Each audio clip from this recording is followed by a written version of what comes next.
لا حول ولا قوة إلا بالله العلي العظيم حسبنا الله ونعم الوكيل نعم المولى ونعم النصير أعوذ بالله من الشيطان اللعين الرجيم بسم الله الرحمن الرحيم الحمد لله رب العالمين وللخلائق أجمعين ثم الصلاة والسلام على أشرف الأنبياء والمرسلين سيدنا ونبينا بالقاسم محمد اللهم صل على محمد وآل محمد وعلى آله الطيبين الطاهرين المعصومين المظلومين المنتخبين المنتجبين ولعنة الدائمة الباقية على أعدائهم أجمعين أما بعد فقد قال الله تبارك وتعالى في كتابه المبين وهو أصدق القائلين وقوله الحق بسم الله الرحمن الرحيم إنا عرضنا الأمانة على السماوات والأرض والجبال فأبين أن يحملنها واشفقن منها وحملها الإنسان إنه كان ظلوما جهولا صلوات الله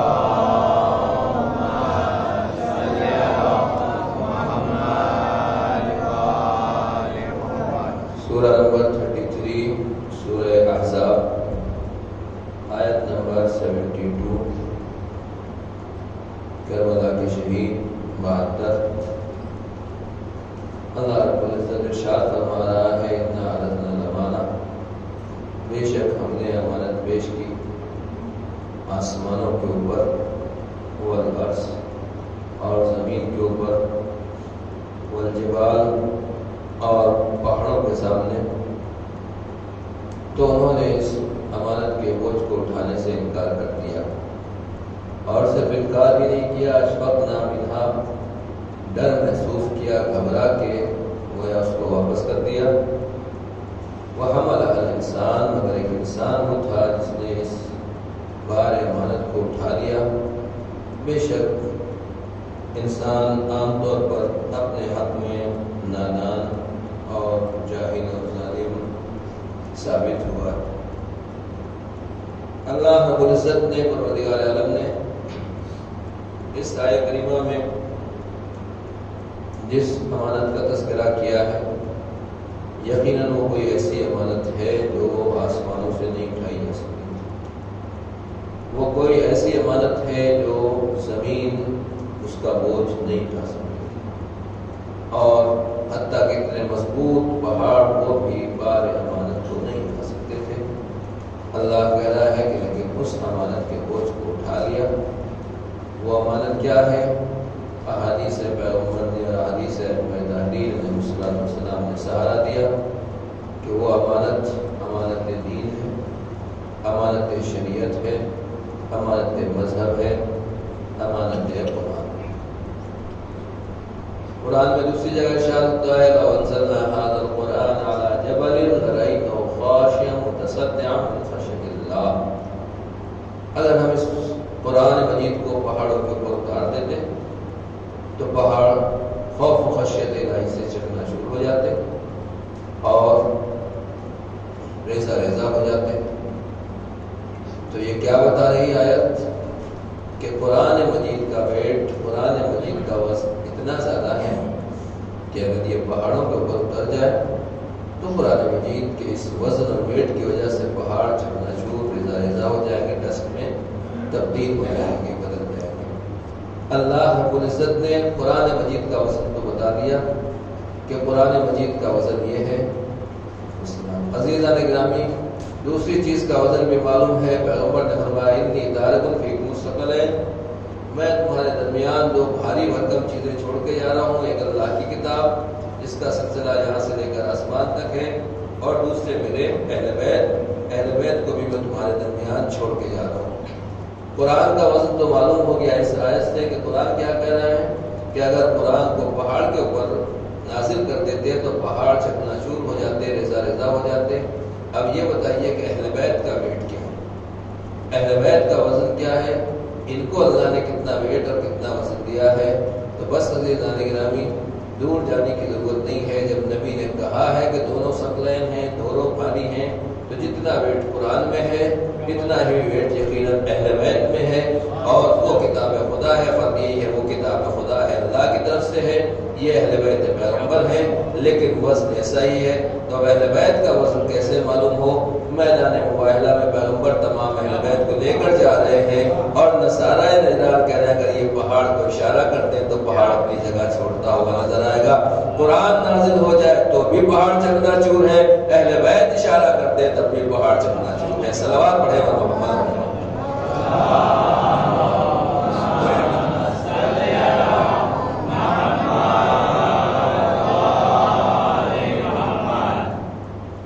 یہ ہے اہل بیت کی عظمت، یہ ہے اہل بیت کی فضیلت۔ اب اللہ فرما رہا ہے، تب سمجھ لیا آپ نے کہ قرآن مجید کو اللہ نے اگر پہاڑ پہ اتار دیا ہوتا تو وہ پہاڑ چکناچور ہو جاتے۔ اس کا مطلب یہ ہے کہ پہاڑ کے اندر اتنی طاقت نہیں تھی۔ تو اب اہل بیت کو بھی اگر پروردگار عالم نے پہاڑوں کے اوپر اتار دیا ہوتا تو پہاڑ بھی چکناچور ہو جاتے۔ تو پھر اس قرآن کو اتارنے کے لیے کوئی ایسی مضبوط جگہ چاہیے تھی جس کے اوپر یہ قرآن اتارا جاتا۔ نزل بہ الروح الامین علی قلبک، یہ قرآن مجید آپ کے دل کے اوپر اتارا گیا، یعنی نبی کے دل میں وہ قوت اور وہ طاقت پائی جاتی ہے، اس کے اوپر قرآن نازل ہو رہا ہے۔ مطلب یہ ہے کہ قلب پیغمبر نبی کا قلب پاک اتنا مضبوط ہے کہ جو وزن پہاڑ بھی نہیں سنبھال سکتے وہ قلب پیغمبر سنبھال رہا ہے، اور پورا قرآن مجید قلب پیغمبر پر نازل ہو رہا ہے۔ عزیزان گرامی، وہاں لو انزلنا ھذا القرآن، اگر ہم اس قرآن کو پہاڑ پر نازل کرتے تو پہاڑ چکنا شروع ہو جاتا۔ اس سے پہاڑ کی اوقات معلوم ہو گئی۔ توجہ کیجیے گا، ایک اشارہ کر رہا ہوں، اتنے لوگ آ رہے ہیں تو میں بھی ویٹ کر رہا ہوں، کیا کروں؟ صلوات پڑھتے ہیں محمد و آل محمد۔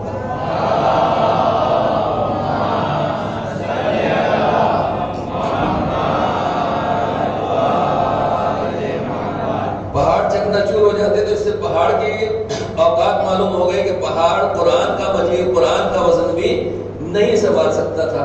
تو اب اگر قرآن کے ساتھ ساتھ اہل بیت کو بھی پہاڑ کے اوپر اتار دیا جاتا تو کیا ہو جاتا؟ سمجھ میں آ جاتا کہ پھر پہاڑ کی کیا حیثیت رہ جاتی۔ بھائی یہ مائک ہے، اگر اس کے اوپر سے آپ ایک 4 ویلر کی گاڑی گزارتے ہیں، ایک بڑا سا پتھر اس کے اوپر رکھتے ہیں تو اس کا کیا حال ہوگا؟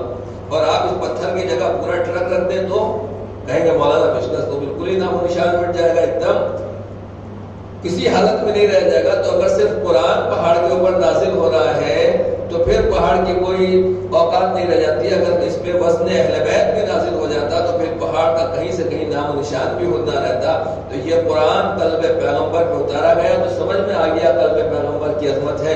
لیکن عزیزان گرامی، اہل بیت علیہ الصلوۃ والسلام کو بھی اللہ نے قلب پیغمبر پر ہی اتارا ہے، یہ بھی الگ نہیں ہے۔ یعنی اب سمجھ میں آیا قلب پیغمبر کی عظمت وہ ہے کہ جہاں قرآن بھی ایک وقت میں نازل ہو رہا ہے، اہل بیت بھی نازل ہو رہے ہیں، اور قلب پیغمبر دونوں کے وزن کو اٹھا رہا ہے، سنبھال رہا ہے۔ دلیل کے طور پر خانہ کعبہ کی دیوار موجود ہے کہ جب مولا کائنات آ رہے ہیں، ابھی اتارا بھی نہیں، آنے کی تیاری ہے، تو یہی پہاڑ تو ہے، یہی تو پتھر ہے جو شگاف ہو کے راستہ دے رہی ہے اور بتا رہی ہے کہ میں علی کے لیے راستہ دینے کے لیے تیار ہوں۔ پیغمبر علی کو گود میں لے کر مسکرا رہے ہیں۔ یہ کیا ہے؟ پیغمبر کے سینے میں قرآن بھی موجود ہے، ہاتھوں پر کھلا ہوا قرآن علی موجود ہے جس کی تلاوت کر رہے ہیں۔ علی تلاوت پیغمبر میں مشغول ہے، وجہ پیغمبر تلاوت علی میں مشغول ہے۔ صلوات پڑھنے پر محمد والے محمد۔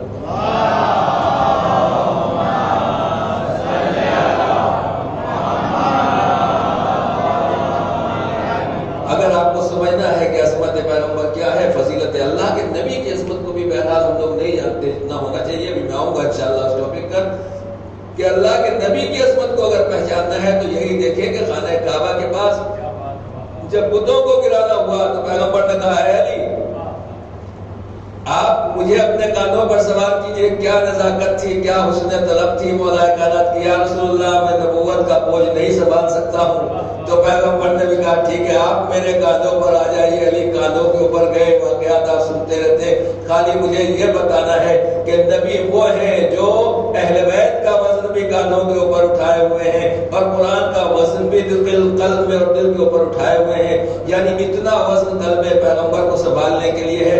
یا یوں کہوں کہ پیغمبر نے کچھ ہی لوگوں کو کاندھوں پر بٹھایا ہے، ہر ایک وہ نہیں ہے جو وزن پیغمبر پر بیٹھ سکے۔ جاتے جاتے نہ جانے کتنوں کو اٹھا کے چلے گئے تاکہ واضح رہے کہ پیغمبر نے کس کو اٹھایا ہے، لیکن اتنا بھی بتا دیا کہ یہ بھی یاد رکھنا کس کو بٹھایا ہے۔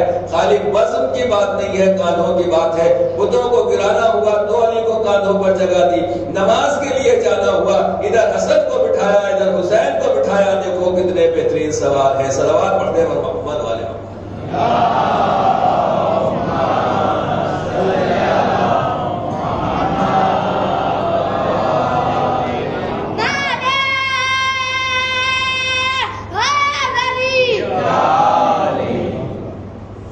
ابھی مولانا فرما رہے تھے کہ نماز عزاداری، حقیقت یہ ہے کہ ہم لوگ نہ نماز کی عظمت کو جانتے ہیں نہ عزاداری کی عظمت کو جانتے ہیں۔ ممبر سے بیٹھ کے جھوٹ کیوں بولے آتے، اور جو کہتا ہے کہ دعویٰ کرتا ہے تو بہرحال وہ معصوم ہو سکتا ہے، غیر معصوم تو واقعی نہ عظمت نماز کو سمجھ سکتا نہ عظمت عزاداری عظمت اہل بیت کو سمجھ سکتا۔ اس لیے یہ دونوں ایک ہیں۔ یہ واقعہ آپ کا بار بار کا سنا ہوا ہے لیکن میری طرف سے بھی سن لیجیے تھوڑا سا الگ اینگل سے، کہ نبی جا رہے ہیں کہاں؟ عید کی نماز پڑھنے کے لیے، اور کانے کے اوپر نوازوں کو بٹھا رکھا ہے۔ سب سے اچھا عرب کا گھوڑا اگر پیغمبر کہتے کہ بھائی عید کی نماز کے لیے جانا ہے کہ ان کو میرے بچوں کے لیے سواری چاہیے، گھوڑا چاہیے، تو کیا لوگ حاضر نہ کرتے؟ سب سے اچھا اونٹ اگر منگاتے ہیں مولانا کو جانا ہو عید کی نماز کے لیے، ہاں قبلہ سال بھر کہیں ملے نہ ملے مگر عید کے لیے ہر آدمی گاڑی لے کے کھڑا ہوگا، مولانا ہماری گاڑی میں آئے دیکھیں۔ اور مستحب یہ ہے، دیکھیے آپ تو یہی نماز پڑھتے ہوں گے عید کی، لیکن مستحب یہ ہے کہ عید کی نماز باہر پڑھی جائے شہر سے، اور پیغمبر اسی طرح پڑھاتے تمام استحباب کے ساتھ۔ خالی میں یہ بتانا چاہتا ہوں کہ یا رسول اللہ جانا ہے، اونٹ منگا دیے، گھوڑا منگا دیے، خچر منگا دیے، خوراک منگا دیے، کچھ بھی منگا دیے، لیکن آپ یہاں سے چلے رنگے پیر سفید کپڑے پہن کر، ایک کانے کے اوپر حسین کو بٹھا رکھا ہے، کانے پر امام حسن علیہ السلام کو بٹھا رکھا ہے، اور یہاں سے لے کر 100 کلومیٹر تک پیغمبر جا رہے ہیں اور ان کو لے کر آ رہے ہیں۔ یہ کیا ہے؟ بچوں کی جگہ جانے کا۔ آج تک مولانا کو دیکھا ہے عید کی نماز پڑھنے کے لیے اپنے بچے کو کاندھوں کے اوپر بٹھایا؟ میں خود عید کی نماز پڑھاتا ہوں، کبھی مجھے دیکھا ہے آپ نے؟ میں وہاں والوں نے جو گناہ بنایا کہ بھائی آپ عید کی نماز پڑھانے کے لیے آ رہے ہیں تو بچے کو کاندھے کے اوپر بٹھا کے لائیں؟ ہے دنیا میں کہیں کسی کا ویڈیو آڈیو ملے گا؟ پھر کیوں ہے؟ نبی کا کام بلا وجہ میں بلا مصلحت نہیں ہوتا۔ پیغمبر بتا رہے نماز کے لیے جاؤ تو حسن حسین کو کاندھوں کے اوپر بٹھا کر لے کر جاؤ، اور جب نمازیوں کے درمیان میں اصحاب دیکھ رہے ہیں ارے نبی جا رہے ہیں، پیغمبر جا رہے ہیں، سب لوگ پیچھے پیچھے چل رہے ہیں، کاندھوں کے اوپر کون بیٹھے ہوئے ہیں؟ حسن حسین بیٹھے ہوئے ہیں۔ پیغمبر بتا رہے ہیں اگر مسجد میں حسن حسین کے بغیر آ رہے ہو تو تمہاری نماز قبول نہیں ہے، کہ میرے دونوں نمازیں میری آنکھ کی ٹھنڈک ہے اور میری نماز بھی میری آنکھوں کی ٹھنڈک ہے۔ نہ حسین نماز سے الگ ہے نہ نماز حسین سے الگ ہے۔ صلوات پڑھتے ہیں محمد والے محمد۔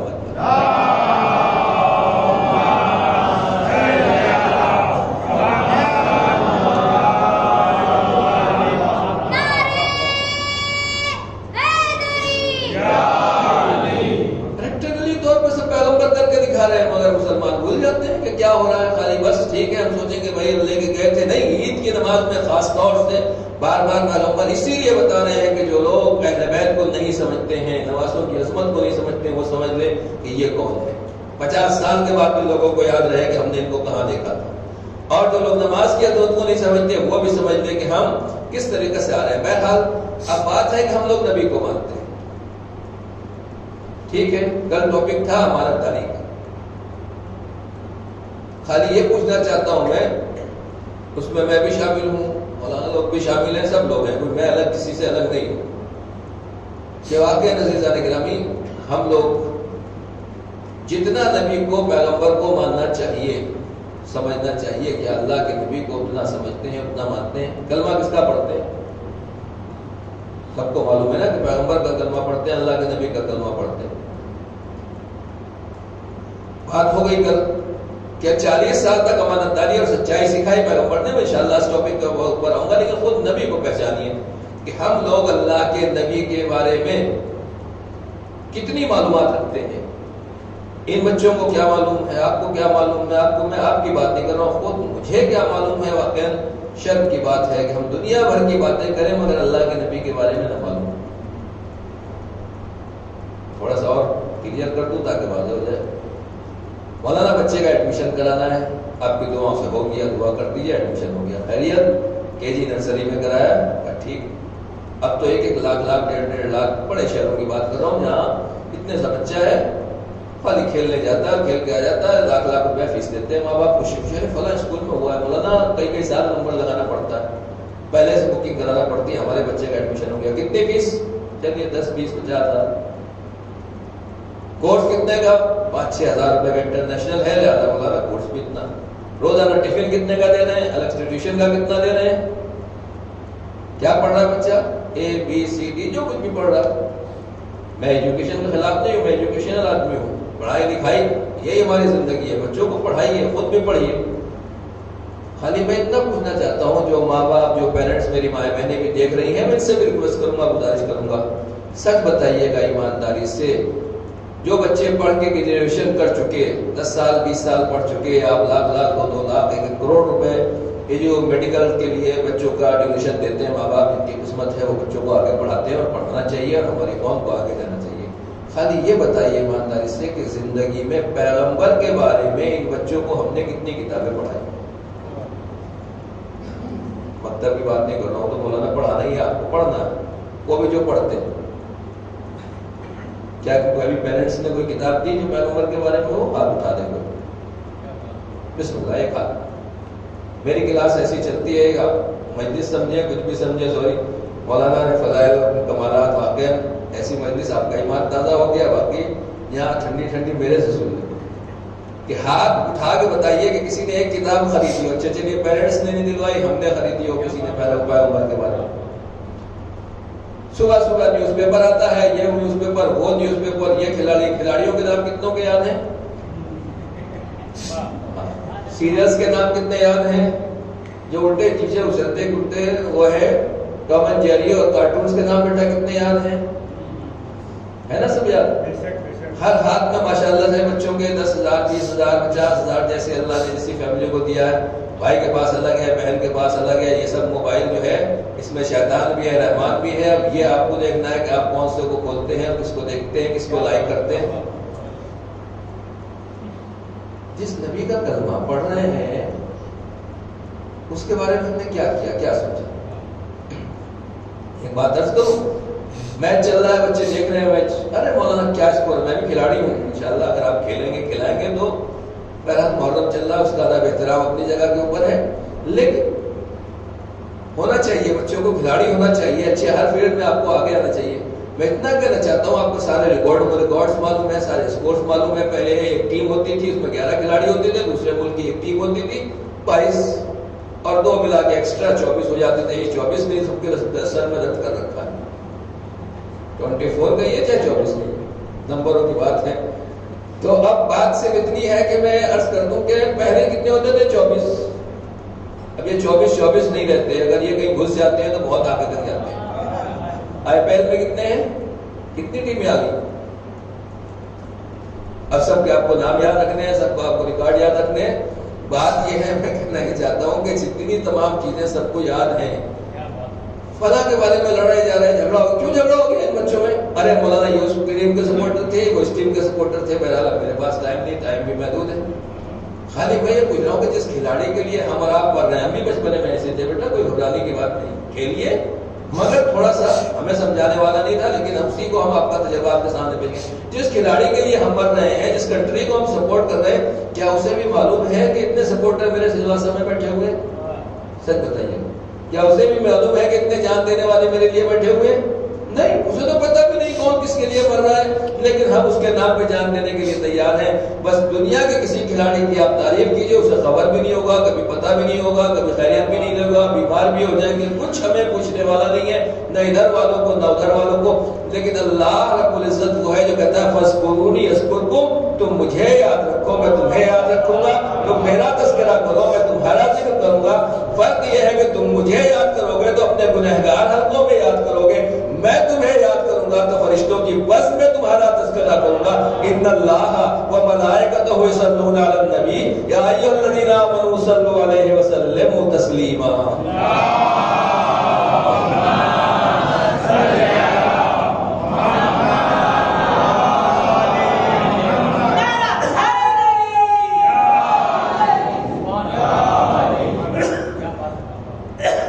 میرا ایک ٹاپک ہے، بہرحال میں کیا کروں، موضوع دوسرا شروع کیا تھا لیکن سن لیجیے آپ۔ ایک ٹاپک یہ کہ سلام واجب ہے یا نہیں؟ دور سے بولیے، میں شرمائے، عورتوں کی مجلس میں تو نہیں پڑھ رہا ہوں میں۔ سلام کرنا واجب ہے نہیں؟ جواب دینا اچھا۔ اب خالی یہ بتائیے کہ جو ہم نماز کے بعد یا مجلس کے بعد کرتے ہیں السلام علیکم یا ابا عبداللہ، السلام علیکم یا رسول اللہ، یہ جواب سلام ہے یا سلام ہے؟ سلام۔ یہ جو آپ مجلس میں بیٹھے ہوئے ہیں آ کر، یہ جواب سلام ہے یا سلام ہے؟ تو سلام ہوا نا، تو اس کا مطلب ہم سلام کر رہے ہیں، سلام کرنا ہے مستحب، اور جواب دینا ہوا واجب۔ تو سلام کون کر رہا ہے؟ ہم اور آپ۔ جواب کون دے رہا ہے؟ رسول خدا، جس کو بھی اماموں کو ہم سلام کر رہے ہیں، ایسے ہی تو ہے نا؟ بس غلطی یہیں سے ہوئی۔ ہم یہ سوچتے ہیں کہ سلام ہم کر رہے ہیں، جواب وہ دے رہے ہیں۔ نہیں عزیزان اکرام، یہ فرش ادا پر آئے ہیں ہم لوگ، یہ فرش ادا پر ہم سلام کرنے کے لیے نہیں آتے، یہ جواب سلام دینے کے لیے آئے۔ فرش ادا پر آنا مستحب نہیں ہے، واجب۔ فرش ادا پر آنا، تھوڑے سے مسائل میں بھی گہری تھی، فرش ادا پر جو آپ آ رہے ہیں مستحب سمجھ کے آ رہے ہیں یا واجب؟ اگر سلام سمجھ کے آ رہے ہیں تو مستحب، اور جواب سلام سمجھ کے آ رہے ہیں تو واجب۔ ایام فاطمہ میں آپ نے بینر دیکھے ہوں گے، شہزادی کا بینر لگا رہتا ہے ہر جگہ، شہزادی کا اے علی آپ میری اولاد کو اور آنے والے میرے تمام چاہنے والوں کو جو موجود ہیں، میری نسلوں کو، اور بعد میں قیامت تک کے میرے تمام شیعوں کو میرا سلام پہنچا دیجیے گا۔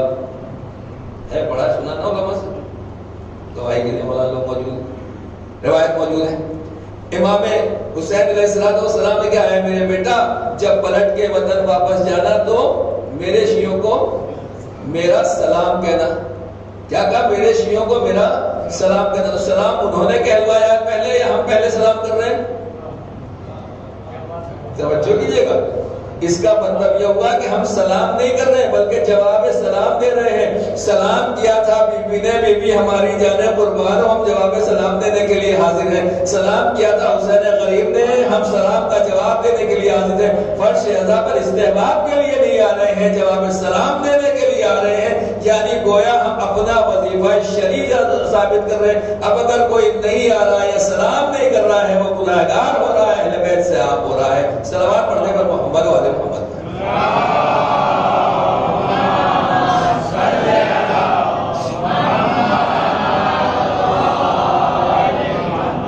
یہ جو کچھ بھی ہم عزاداری کر رہے ہیں یہ جواب سلام ہے، یہ فریضہ ہے، یہ ذمہ داری ہے، یہ ڈیوٹی ہے، یہ فرض ہے۔ اہل بیت نے جو کچھ بھی ہمارے لیے کیا، ہم کچھ بھی اس کے لیے کرتے ہیں اس حق کو ادا نہیں کر سکتے۔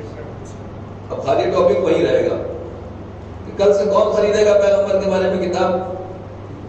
ہے کوئی کتاب پڑھنے والا؟ کہے گا مولانا لائبریری کی ضرورت، نہ پڑھنے کی ضرورت۔ ٹھیک ہے، موبائل میں آج تک، چلیے موبائل میں بتائیے کسی نے کوئی ایک آرٹیکل، مضمون، مقالہ، ایک پیپر، ایک پیج، ایک حدیث پیغمبر کے بارے میں پڑھی؟ کسی کو حدیث یاد ہے؟ آپ اسپتال جاتے ہیں تو چیک اپ ہوتا ہے، بلڈ نکال کے دیجیے، ناک میں گھسا دیتے ہیں، آدمی کی عزت کورونا نے سب کی ایسی کر رکھی ہے، جو بھی کہیے معافی کیجیے گا۔ کیا ہے؟ دیکھیں بھائی آپ کو کورونا تو نہیں ہے، دوسرا چیک اپ کیا ہے؟ آپ ہر چیز دے رہے ہیں، کیوں؟ تاکہ ٹیسٹ ہو جائے کہ آپ کے بدن میں کوئی بیماری تو نہیں ہے۔ ہم پیغمبر کو کتنا مانتے ہیں؟ میں خالی یہ سوالات اسی لیے کر رہا ہوں تاکہ پتہ چل جائے جس نبی کا کلمہ پڑھ رہے ہیں اس نبی کے بارے میں کتنا معلومات ہے۔ پھر کھلاڑیوں کی بات آئے گی، جس کھلاڑی سے کچھ لینا دینا نہیں، آپ اس کے لیے پوری جان دینے کے لیے تیار ہیں۔ جب پیدا ہوئے تو کان میں اسی پیغمبر کی اذان دلائی گئی، اسی پیغمبر کی اقامت دلائی گئی۔ جب مرے ہلا ہلا کے کہا اسمع افہم، سنو سمجھو تمہارا خدا اللہ خدا ہے اور پیغمبر تمہارے رسول ہیں، کعبہ تمہارا قبلہ ہے، قرآن تمہاری کتاب ہے، اہل بیت ائمہ تحریم تمہارے امام، اسمع افہم، سنو سمجھو۔ جس پیغمبر کو ماں کی گود سے لے کر اور قبر کی لحد تک ہمیں جواب دینا ہے، اس پیغمبر کے بارے میں ہمیں کیا معلوم؟ جب معلوم نہیں تو عمل کیسے کریں گے؟ ان کی سیرت کے اوپر کیسے چلیں گے؟ کل میں نے عرض کیا تھا، پھر سے ریپیٹ کر دوں کہ کہتے ہیں کہ 23 سال میں پیغمبر نے کنورٹ کیا ہے۔ ایک سلوات پڑھتے پر محمد والے محمد پر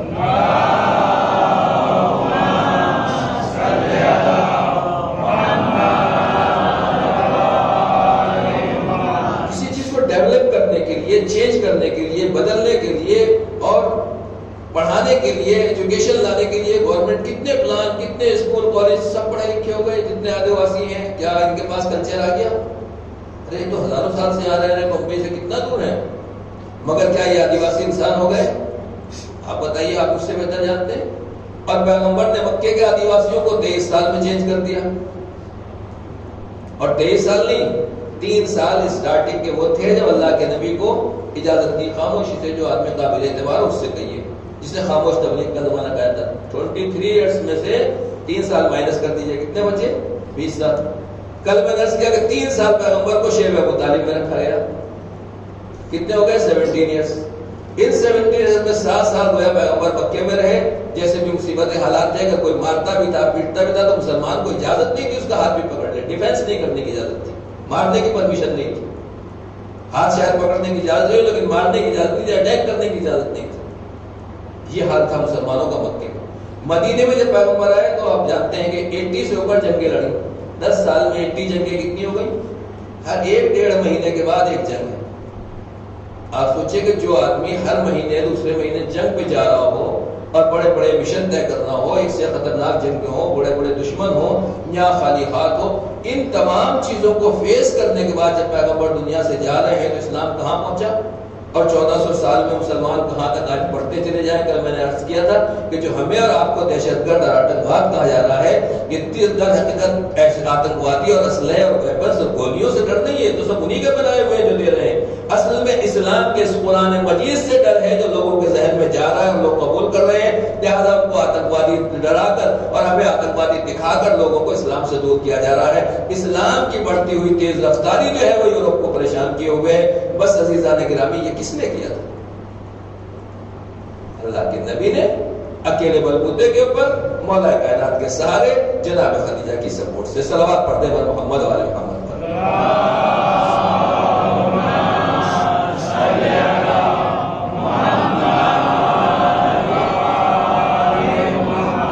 باتیں بہت ہیں کرنے کی، اگر ہم لوگ سوچنا چاہیں، کرنا چاہیں، بدلنا چاہیں، کچھ آگے جانا چاہیں تو بہت۔ میں چھوٹے چھوٹے گاؤں دیہاتوں میں جاتا ہوں اور ٹھیک ہے آپ کی تعداد تو زیادہ، ان کی تعداد کم ہوتی ہے اور لیڈیز اتنی ہوتی ہیں، تھوڑی بہت آپ سے یاد آتی آئی تو میں خالی پوچھتا ہوں کہ آپ کی بستی میں کتنے لوگ ہیں؟ 50 مرد ہیں کہ ہاں مولانا ہیں، چھوٹے بڑے ملا اور 50 لیڈیز ہیں، 100 ہو گئے نا۔ کربلا میں کتنے تھے؟ 72 72 لوگ۔ ان 72 نے ایسا کمال کر کے دکھایا کہ 1400 سال کے بعد آج جو بھی انقلاب آ رہا ہے، جہاں کہیں پہ روح ہے، جو کچھ بھی ہے، آج دنیا پریشان کیوں ہے کربلا سے؟ یہ 40 مارچ کو دنیا کی میڈیا کیوں نہیں دکھاتی؟ کتے بندر بلی چلتے رہتے ہیں ان ٹی ویوں کے اوپر، مگر وہاں امام حسین علیہ السلام کا روزہ کیوں نہیں دکھائی دے رہا ہے؟ چھوٹی چھوٹی ریلی ہو جاتی ہے، 1-2 لاکھ آدمی جمع ہو جاتے ہیں، صبح سے شام تک بریکنگ نیوز ہوتی چلتی رہتی ہے، اتنے لوگ آ گئے، اتنی بھیڑ ہو گئی، اتنی جمع ہو گئی۔ اس اندھی میڈیا کو کربلا نہیں دکھائی دے رہی ہے۔ بات یہ ہے کہ اگر اس نے کربلا دکھا دی تو پھر کربلا ہی چلتی رہے گی، ہر گھر میں ہر دل میں کربلا اتر جائے گی، ان کی کرسی چھن جائے گی، اس لیے اس کربلا کے اوپر پابندی لگائی جا رہی ہے۔ صلوات پڑھیں پر محمد والے محمد۔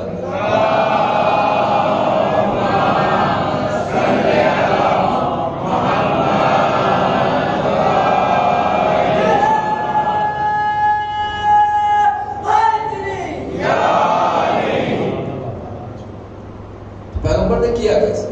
پھر سوال وہی، کسی کی جیب میں 10 کا نوٹ ہے،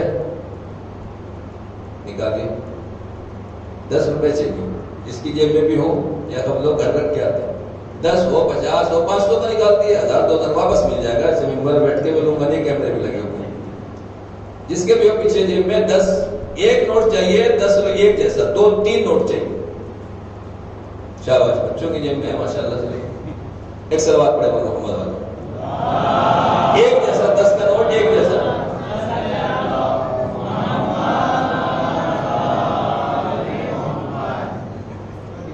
ہاں ٹھیک ہے، آگے نئی جنریشن ہے، نئے نوٹ، شاباش، ایک اور سلوات پڑھ دے محمد والا،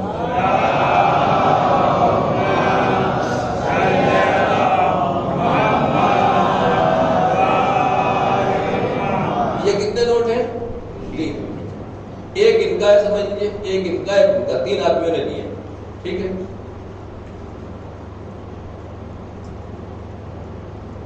پوری مسجد میں جتنے لوگ ہیں کوئی ایک آدمی اگر جس کا جو نوٹ ہے، امانت داری میرا ٹاپک چل رہا ہے، امانت داری کا مطلب کیا ہوتا ہے؟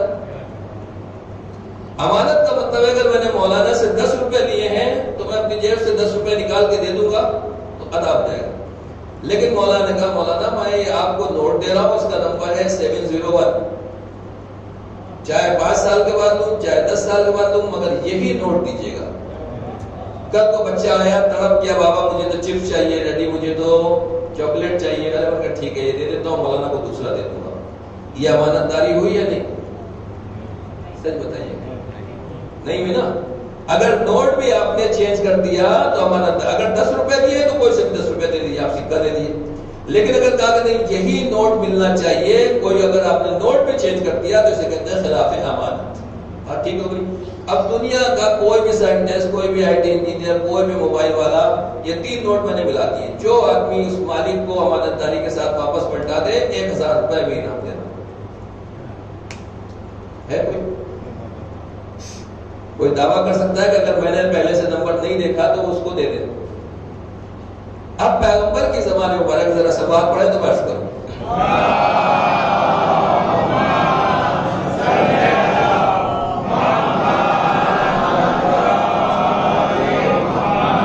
پیغمبر نے اس دنیا کو کیسے چینج کیا، کیسے بدلا، کیا چینجنگ آئی 17 سال میں، کہاں پہنچا دیا۔ یہ ماشاءاللہ پوری دنیا میں ہر جگہ اسلام اسلام اسلام، اللہ اکبر، قرآن، مسجدیں، مدرسے کیوں ہو رہے ہیں، یا پھر کیا ہوا؟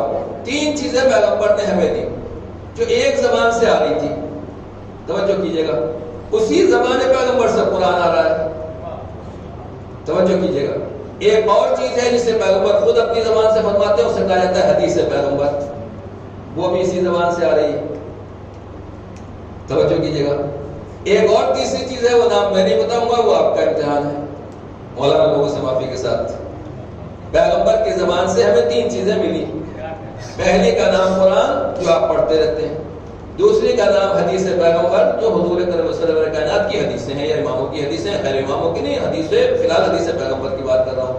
ایک اور چیز ملی زبان پیغمبر سے، اللہ کے نبی کی مبارک زبان سے ہمیں ایک اور چیز ملی، اس کا نام کیا ہے؟ یہ 20 روپے اس کو مل جائیں گے، بعد میں دیکھا جائے گا۔ ہاں بھائی دیکھیے، بالکل چھوٹی چھوٹی سامنے کی چیزیں ہیں، آپ کو یاد ہے، سنا ہوا ہے، ایسا نہیں ہے، میں حضرت سے بچوں کو یاد دلانے کے لیے میں کہہ رہا ہوں۔ ایک اور تیسری چیز ہے جو اسی زمانے پیغمبر سے ہمیں ملی، اس کو کیا کہا جاتا ہے؟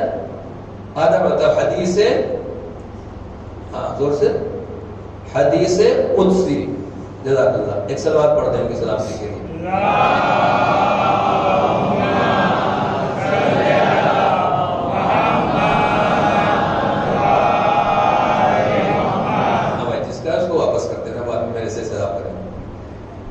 اچھا میں پوچھنا چاہتا ہوں، زبان پیغمبر سے پہلی چیز کیا ملی؟ قرآن، دوسری چیز کیا ملی؟ حدیث قدسی، اور تیسری چیز کیا ملی؟ حدیث پیغمبر۔ قرآن تو آپ معلوم ہے جو قرآن کتاب لکھی ہوئی ہے یہ قرآن مجید ہے، اور جو حدیث پیغمبر ہے جو پیغمبر نے فرمایا۔ حدیث قدسی کیا ہے وہ میں آپ کو بتا دوں کہ اللہ کا کلام ہے، اللہ کی باتیں ہیں، یا لفظ بھی اللہ کے ہیں یا لفظ پیغمبر کے ہیں، بہرحال جو کچھ بھی ہو، لیکن وہ قرآن کا پارٹ نہیں ہے، قرآن کا حصہ نہیں ہے، اسے کہا جاتا ہے حدیث قدسی. جو اللہ نے نبی سے کہلوایا ہے مگر قرآن میں نہیں رکھوایا اسے کہا جاتا ہے حدیث قدسی. اب اگر میرے جیسا آدمی ہو، مولانا نے کچھ کہا مولانا یہ چیز پڑھ دیجیے گا، کسی نے کہا مولانا جی پڑھا دیجیے گا، بھول گئے، تو اب اگر معاذ اللہ خدا نخواستہ ہمارے جیسے نبی ہوتے اللہ کہتا قرآن میں لکھوا دیجیے گا، وہ حدیث قدسی میں لکھوا دیتے، حدیث قدسی میں لکھوا دیتے گا، وہ حدیث پیغمبر میں آ جاتا.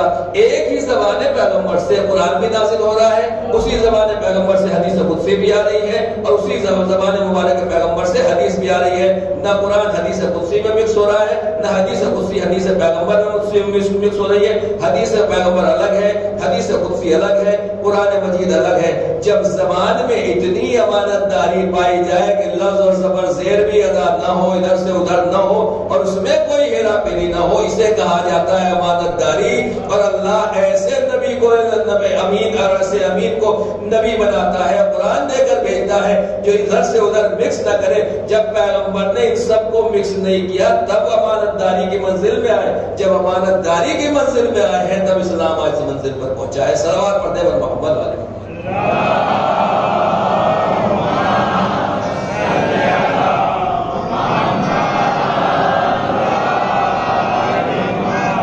بات کلیئر ہو گئی؟ کچھ بھاری تو نہیں ہے بیٹا؟ بھاری تو نہیں گئی کچھ؟ تین چیزیں پیغمبر کے اوپر ہیں، یعنی قرآن سے ہمیں احکام ملتے ہیں، بہت سی چیزیں حدیث قدسی سے سمجھ میں آتی ہیں، اور پورے قرآن کو سمجھنا ہو جو حدیث پیغمبر اور حدیث ائمہ تحریر سے سمجھ میں آتی ہے. بس میں اتنا کہنا چاہتا ہوں کہ یہ اللہ کے نبی نے ہمیں جو قرآن حدیث اور جو کچھ بھی حدیث قدسی دی ہیں یہ در حقیقت امانت ہے. خالی میں پھر کہنا چاہتا ہوں کہ اگر مجھے مجلس پڑھنا ہے، کل کو خدا نخواستہ طبیعت خراب ہو جائے، آج مولانا نہیں پڑھیں گے تو ٹھیک ہے بھائی آپ پڑھ لو، آپ پڑھ لو، کوئی اور پڑھ لے گا. مولانا اگر مجلس پڑھنا ہے تو کسی مولانا کو بلانا پڑے گا. قبلہ ہے کہ کسی ایسے آدمی کو دیکھنا پڑے گا جو ہم جیسا ہو کے برابر ہو، وہی تو مجلس پڑھے گا. جو نوحہ خان ہے وہ مجلس تو نہیں پڑھ رہے، بڑے اچھے نوحہ خان ہیں، ان سے مجلس پڑھوا دیے. بڑے اچھے مرثیہ خان ہیں، ان سے بڑا کوئی ماتم نہیں کرتا، ان سے مجلس پڑھوا دیا. کہیں گے ماتم کر لیں گے، دوسرے کام کر لیں گے، مگر مجلس پڑھنا ہمارا کام نہیں ہے.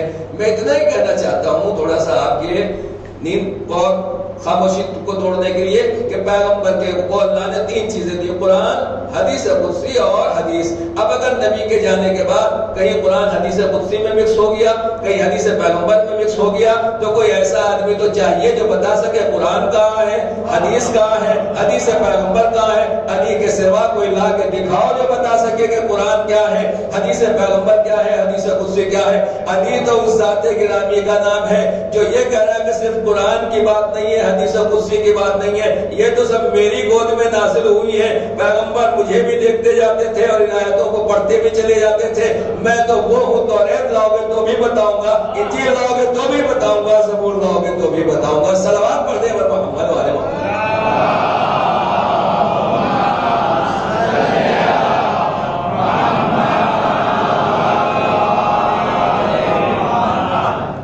وہ لیول چاہیے امانت داری کا. مولا کائنات کو کیوں ہم اتنا بڑا مانتے ہیں؟ دیکھیے ان سب چیزوں پہ بھی غور کیجیے، اس اینگل سے بھی سوچنا ہے. بھائی حضرت علی کے فضائل آپ کیوں پڑھتے ہیں؟ جب نام آیا مولا کا نعرہ حیدری کیوں لگاتے ہیں؟ پوچھیے سوال، کس کی نظر میں کیوں ہے؟ آپ کو اتنا کیوں جذبہ ہے، اتنا کیوں ایمان ہے، اتنی کیوں محبت ہے مولا سے؟ اس لیے کہ مولا کی تلوار بہت چلتی تھی، تو مسلمان تو بڑے بڑے تلوار چلانے والے بنا رکھے ہیں.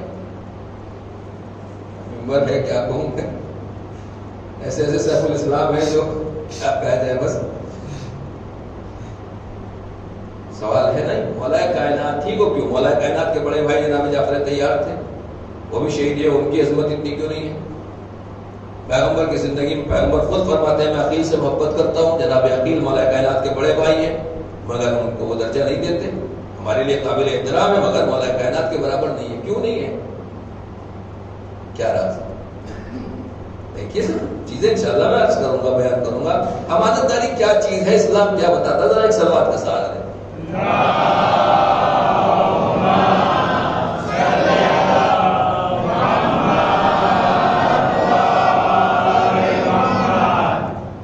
ایک تو پہلے یہ بتا دوں، میں ہر جگہ عرض کرتا ہوں کہ یہ مجلس ٹریننگ ہے، ہمیں کچھ سکھایا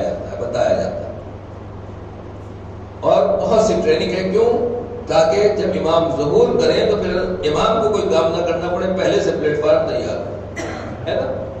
اگر کوئی کہے نہیں مولانا آپ یہ نہیں مانتے تو ٹھیک ہے، وہ ہاتھ اٹھا دے، کہہ دے کہ نہیں ہمیں اس ٹریننگ کی ضرورت. یہ مجلس سے فرشیدہ اسی لیے کہ امام منتقم ہے خون حسین، کربلا کے شہیدوں کے خون کا انتقام دینے والے ہیں، اور ہم اسی فوج میں شامل ہونا چاہتے ہیں. اے صلی اللہ نصارے، اے امام زمانہ، ہم آپ کے ساتھ مل کر امام حسین کے خون کا بدلہ لینا چاہتے ہیں.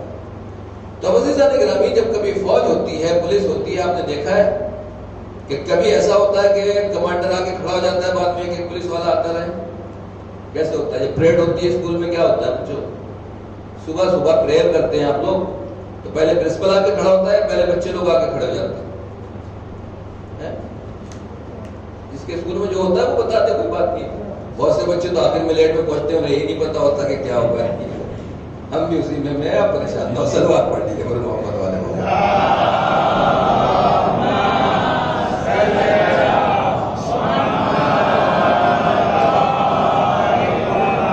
وہ فوج کامیاب ہے کہ پہلے کمانڈر آ جائے بعد میں فوجی آئے آہستہ آہستہ، یا وہ فوج مہذب کہلائے گی، تہذیب یافتہ کہلائے گی، کلچرڈ کہلائے گی، جہاں پہلے فوجی لوگ پریڈ لائن سے لگے ہوئے اور بعد میں کمانڈر آئے اور اس کے بعد وہ لوگ سلوٹ مارے.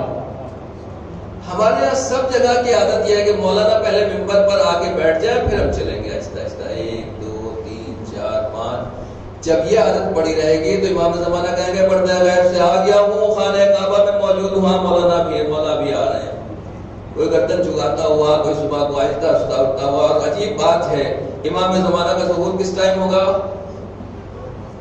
مغرب کی نماز کے بعد کہ عشاء کی نماز کے بعد، جب دکان ہماری بند ہو جاتی ہے، یا ظہر کی نماز کے بعد؟ بولیے بھائی اتنا تو معلوم ہوگا. فجر کی نماز کے بعد، صبح کی نماز کے بعد امام زمانہ ظہور فرمائیں گے. اگر سلواسہ کی مسجد میں آ جائیں تو معاملہ ہر پار ہے. اور جگہ بھی ہر جگہ کا معاملہ یہی ہے کہ امام کا ظہور صبح کی نماز کے بعد رکھا گیا ہے تاکہ پتہ چل جائے کہ دکان بند کر کے آنے والا کون ہے اور نماز پڑھ کے دکان کھولنے والا کون ہے. صلوات پڑھنے والے محمد والے.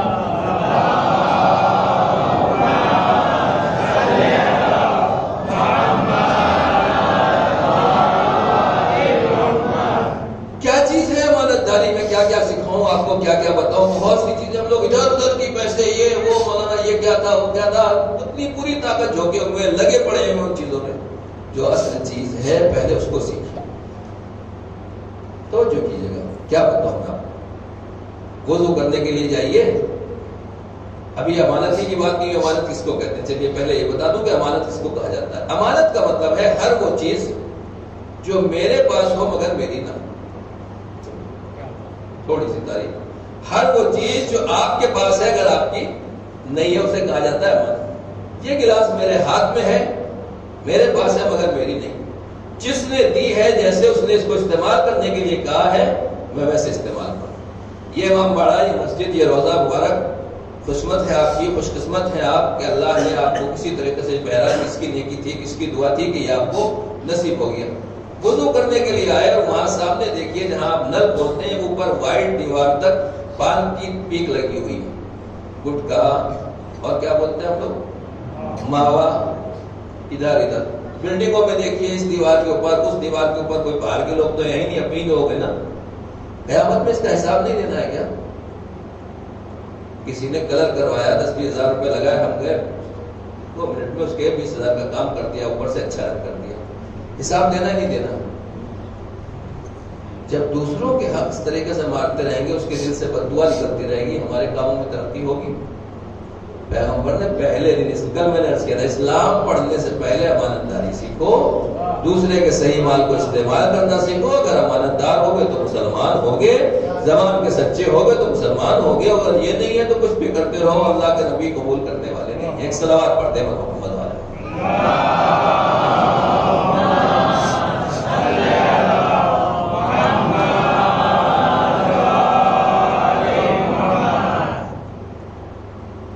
اسکول جاتے بیٹا، پہنچے دکان میں، مونگ پھلی رکھی ہے، کوئی چیز رکھی ہے، اٹھائی چپکے سے منہ میں ڈال لی. ارے اس کو تو پتہ بھی نہیں چلا.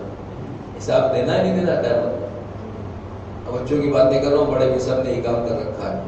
گئے اس کی ٹفن سے لے لیا، کچھ لے لیا، دکان سے 2 چنے اٹھائے منہ میں ڈال دیے. ٹھیک ہے، ہمارے آپ تو دنیا میں چلتا ہے، ہم ہوشیار ہیں، سمجھدار ہیں. قیامت کے دن اس چنے کا حساب دینا ہے، چاہے دکاندار ہندو ہو مسلمان ہو. ہمارے استاد کہتے ہیں کہ آپ نے بچپنے میں کیا، ٹھیک ہے اس وقت گناہ گار نہیں تھے، آپ بچے تھے، لیکن بالغ ہونے کے بعد اس آدمی کو ڈھونڈیے جس کا مال کھایا ہے اور اس کا پیسہ واپس کر کے آئیے. واپس نہیں کیا ہے تو آپ قیامت کے دن پکڑے جائیں گے، چاہے وہ ہندو رہا ہو، چاہے مسلمان رہا ہو، چاہے لڑائی رہی ہو، چاہے جھگڑا رہا ہو، چاہے قاتل رہا ہو، کوئی بھی مال رہا ہو، اگر کسی کا 2 پیسے کا مال کھایا ہے تو وہ دینا ہے، واپس کرنا ہے. اب ہم اسکول کالج جا رہے ہیں اور جو کچھ بھی ہوا، کسی کا ٹفن چپکے سے سرکا لیا، کھا لیا، ٹھیک ہے، ایسے مذاق ہو سکتا ہے، لیکن بعد میں اور پلیز معاف کرنا، کھا لیا تھا، سامنے والا بھی معاف کر دے گا، ایسی بات نہیں. ایک صلوات پڑھتے ہیں محمد والے محمد پر.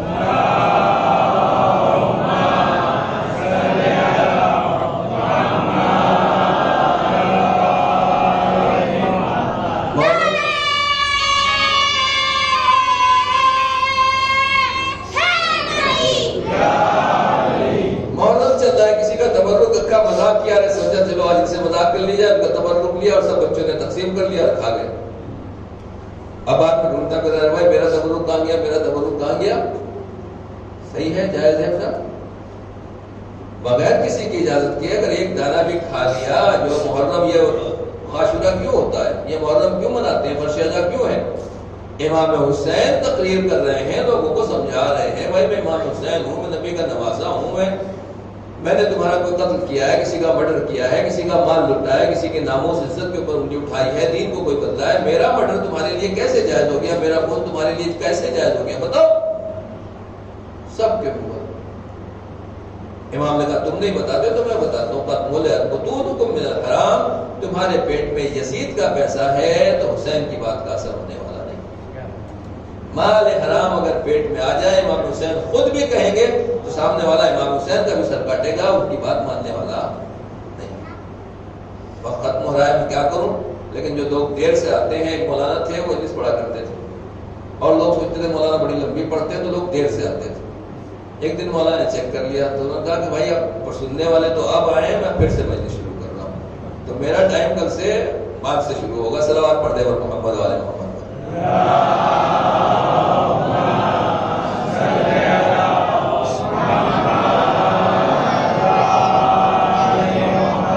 جب تھک جائیے گا بتائیے گا، میں ختم کر دوں. آدھے گھنٹے میں تھک جائیں گے، مولانا بہت ہے آج کے لیے، تو آدھے گھنٹے 20 منٹ 5 منٹ سے لے کر 5 گھنٹے تک آپ جتنا کہیں گے الحمدللہ میں آپ کو سنا سکتا ہوں، لیکن ایسے ہی سننا پڑے گا. اب سن لیجیے واقعہ امانت داری کیا ہے. ایک واقعہ سنا دوں میں آپ کو. خیبر آپ نے سب سے سنا ہے نا، واقعہ خیبر، واقعہ خیبر مولا کائنات. خیبر میں کتنے سپاہی تھے پیغمبر کے ساتھ؟ 1600 1600 لوگ تھے جن کو پہلے کے پیغمبر گئے تھے اور آپ نے محاصرہ کر دیا تھا، گھیر لیا تھا قلعہ خیبر. کتنے دن تک جنگ چلی تھی بولیے؟ تو یہ تو سنا ہوا ہے نا، 40 دن تک، 40 ڈیز تک تقریباً. یہ سوچ کے گئے تھے کہ ہفتے 2 ہفتے میں کام ہو جائے گا ان کا، کیا ہے یہودیوں کا، مگر وہ قلعہ بند تھے، ماہر تھے، جنگجو تھے، لہٰذا وہ لڑے رہے. اور 39 ڈیز ہو گئے، تو جو ہفتے بھر کا راشن لے کے گیا ہو وہ 30-40 دن کیسے رکے گا؟ یہاں تک ہے کہ پیغمبر کے پاس راشن ختم ہو گیا. 1-2 آدمیوں کو نہیں کھلانا ہے. آپ کا جو بڑے سے بڑا فنکشن ہوتا ہے 500-600 آدمی ہوتے ہوں گے، کتنی ڈیگیں اترتی ہیں، مگر وہاں 1600 لوگوں کو کھلانا ہے. وہ بھی ہمارے آپ جیسے نہیں تھے، وہ عرب کے تھے جو آدھا بکرا کھا جاتے تھے اکیلے. تو نتیجہ یہ ہوا کہ پیغمبر کو جب راشن کھلانا ہوا تو ختم ہو گیا راشن. جو گھوڑے جنگ کے لیے استعمال ہوتے تھے، جو قیمتی چیز ہوتے تھے، ان گھوڑوں کو اور گدھوں کو ذبح کیا جاتا تھا اور ان کا گوشت ان کو کھلایا جاتا تھا. گدھے کا گوشت بھی کھانا جائز ہے، حلال ہے، البتہ مکروہ ہے. کیا تھا؟ توجہ کیجیے. جب یہ پیغمبر کے لشکر کی حال تھی تو ایک آدمی آیا ہے جو شیپرڈ ہے، بکریاں چراتا ہے، حبشی غلام. اس نے پوچھا کون ہے؟ تو اس نے سمجھ لیا، دیکھ لیا اللہ کے نبی کو، اور دوسرے حبشی بھی تھے ان کے ساتھ. آیا رسول اللہ کے پاس، یا رسول اللہ میں مسلمان ہونا چاہتا ہوں. انہوں نے کہا میں تو اسی لیے آیا ہوں، بسم اللہ کلمہ پڑھ لو. یا رسول اللہ خوشخبری آپ کو دینا چاہتا ہوں. ہاں ہاں بتاؤ. کہ میں جو ان کا شپرڈ ہوں، یہودیوں کا چرواہا ہوں، ان کی بھیڑ بکریاں میرے پاس ہیں، کئی سو اتنی ہزار جتنی بھی تعداد رہی ہو، اور میں تو آپ کا مسلمان ہو گیا ہوں۔ سب سے پہلا میں آپ کو گفٹ یہ دینا چاہتا ہوں کہ یہ لیجیے، آپ گھوڑے گدھوں کا جو گوشت کھلا رہے ہیں، بہترین بہترین مٹن چکن زبردست، آپ تازہ تازہ بکرے ذبح کرائیے اور کھلائیے۔ پیغمبر نے کہا تم میرا کلمہ پڑھ چکے ہو، تم ان لوگوں کے امیر ہو، یہ بکریاں ان کی امانت ہیں، جاؤ ان کو واپس کر کے آؤ، پھر میرا کلمہ پڑھنا۔ توجہ سی، خیبر آپ نے بہت سنا ہے، اس طرح بھی سن لیے، کہا جاؤ واپس کر کے آؤ۔ وہ گیا بیک ڈور سے، جانے کے بعد فلاں فلاں فلاں، ہاں یہ تمہاری بھیڑ بکریاں ہیں، آج سے میں ذمہ دار نہیں، ان کو گیٹ کھولو، اندر لے لو۔ انہوں نے گیٹ کھولا، بھیڑ بکریوں کو اندر لے لیا اور وہ آ کے پیغمبر کے ساتھ ملک ہو گیا۔ یہ کیا ہے؟ پیغمبر بتا رہے ہیں کہ دیکھو، اگر ہمارے پاس کوئی ایسا آ رہا ہے کہ امانت موجود ہے اور امانت میں خیانت کر رہا ہے، تو چاہے جن لوگوں سے جنگ چل رہی ہو ان کا مال بھی ہمیں دینے کے لیے آ جائے، ہم لینے کے لیے تیار نہیں ہے۔ پہلے پیغمبر نے مال وہاں پہنچایا۔ اللہ کے نبی جانتے ہیں کہ بے ایمانی سے برکت نہیں آنے والی ہے، امانت داری سے برکت آنے والی ہے۔ جنگ جو اب تک ہاری ہوئی تھی اور جیت نہیں پا رہے تھے، اللہ نے لا فتح الا علی لا سیف الا ذو الفقار، مولا کائنات کے ہاتھوں فتح خیبر دلا دی۔ خیبر بھی فتح ہو گیا، بھیڑ بکریاں بھی مل گئی، مسلمان بھی رہ گیا، ایمان بھی رہ گیا۔ صلوات پڑھنے پر محمد والے محمد پر۔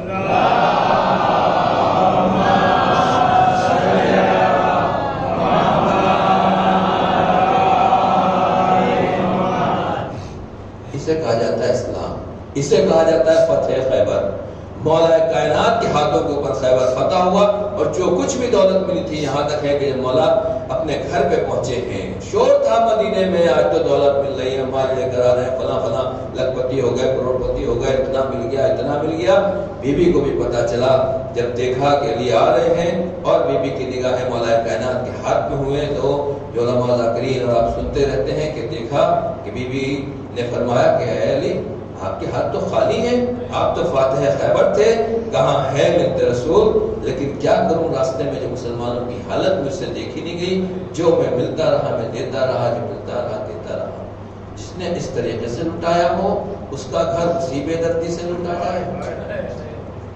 جس نے اس طریقے سے لوگوں کو دیا ہو، جس نے اس امانت داری کا ثبوت دیا ہو، اس کے گھر کو اسی طریقے سے لوٹا جائے، اس کے گھر کو اسی طریقے سے اجاڑا جائے۔ ہاں عزادارو، یہ واقعی وہ ظلم ہے، وہ مصیبت ہے، وہ سختی ہے جو اربعین حسینی 40 دن آنے والے ہیں۔ آپ نے شب اول محرم سے چاند رات سے فرش رضا بچھایا ہے۔ خالی اتنا پوچھنا چاہتا ہوں، کوئی مجلس ایسی ہوئی ہے جس کے بعد آپ کو شربت نہ ملا ہو، جس کے بعد آپ کو چائے نہ ملی ہو، جہاں سبیل نہ لگائی گئی ہو، جہاں تبرک کا اہتمام نہ ہو، جہاں پنکھے نہ ہو، جہاں آرام نہ ہو، جہاں بیٹھنے کے لیے فرش نہ ہو؟ خالی میں اتنا بتانا چاہتا ہوں، اربعین قریب آ رہا ہے، عزادارو مبارک ہو۔ جب فرش رضا پر آتے ہو تو آپ کا استقبال کیا جاتا ہے، آپ کے لیے آنکھیں بچھائی جاتی ہیں، آپ کو ٹھنڈا پانی پیش کیا جاتا ہے۔ کبھی زینب سے پوچھا بی بی یہ 40 دن کیسے گزارے؟ کبھی ام فرما سے پوچھا بی بی یہ 40 دن کیسے گزارے؟ ارے کسی نے عابد بیمار سے پوچھا مولا ہاتھوں میں ہتھکڑیاں پیروں میں بیڑیوں کے ساتھ نماز کیسے ادا کی؟ کبھی کسی نے پوچھا کہ جناب سکینہ نے یہ 40 دن کیسے گزارے؟ ہاں زاداروں اور بہین بنانا آسان ہے، مگر جیسے کربلا والوں نے ان بیویوں نے اس کو بنایا ہے، وہ عجیب و غریب منزل ہے۔ اسقلان کے بارے میں ہے کہ ایک شہر پڑتا ہے، جب وہاں اہل حرم کا قافلہ پہنچا، وہاں دشمنان اہل بیت رہتے تھے، عید کی تیاری تھی، جشن کیا جا رہا تھا۔ نبی زادیاں جب اس میں لے کر لائی گئی تو زاداروں چاروں طرف سے تماشائیوں کا ہجوم تھا۔ نبی کا امام کا اہل بیت کا چاہنے والا وہ کہتا ہے میں نے دیکھا، ارے قافلہ آ رہا ہے، میں نے امام سجاد کو سلام کیا، اے امام سجاد میں آپ کو پہچانتا ہوں، مولا کوئی حکمت بتا دیجیے۔ مولا نے خالی اتنا کہا کہ یہ جو نیزہ بردار ہے اس سے کہہ دو سر کو آگے لے جائے۔ یہ میری پھوپھی ماں کے درمیان میں جب نیزہ لے کر آتا ہے، لوگ جب سر کو دیکھتے ہیں تو میری پھوپھی ماں کے چہرے پر نگاہیں پڑتی ہے۔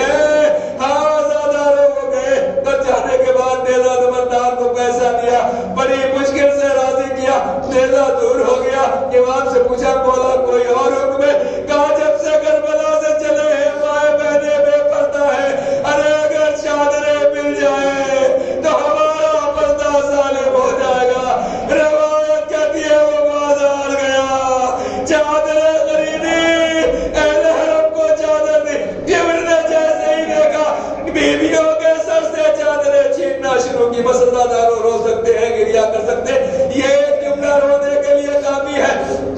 میں کہوں گا اے پاک، اے مولا حسین، آپ کے سر و تن میں ایک مرتبہ جدائی کی گئی، مگر زینب کے سر سے کئی مرتبہ چادریں چھینی گئی۔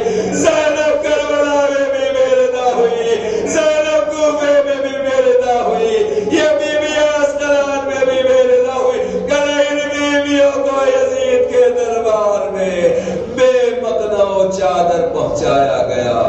ندا دینے والے ندا دے رہے تھے، آؤ آ کر تماشا دیکھو، یہ اہل بیت رسالت کے قیدی ہے۔ علی لعنت اللہ علی